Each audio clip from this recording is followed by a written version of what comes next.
ছাদের হাঁড়িগুলো দেখে আমি হাঁড়ি বলবো না কি বলবো এগুলোকে, না এগুলোকে আসলে এক ধরনের ওটাকে কি বলে যেন আমরা কদা বলি।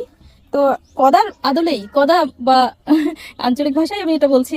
তো গামলার মতো বা বাটির মতো এরকম বড় বড় সাইজের টবগুলো, হ্যাঁ টবের সাইজগুলো দেখেন এইরকম, মানে টবের আদলে না, টবের থেকে একটু গোল ধরনের করে বানানো। হ্যাঁ এই মানে টবগুলোতে অনেক গাছ ছিল, ফলের গাছ, ফুলের গাছ, সবজি, এরকম অনেক কিছু চাষ করেছিল আমার ভাই। তো ভাইয়া এখন আর সময় পায় না হয়তো, সেজন্য এই গাছগুলোতে কি বলে এই গাছগুলো সব নষ্ট হয়ে যাওয়ার পর সম্ভবত আর সুযোগ হয় না, খুব অবহেলায় পড়ে আছে। আমি একটু ভিডিও করে দেখাচ্ছি, অনেক বড় একটা বাগান ছিল এখানে, ছাদ বাগান। হ্যাঁ এই অ্যালোভেরাগুলো এখনো আছে, আর সব গাছগুলো নেই আসলে। অনেকগুলো দেখেন, দেখে বোঝা যাচ্ছে কত বড় বাগান ছিল।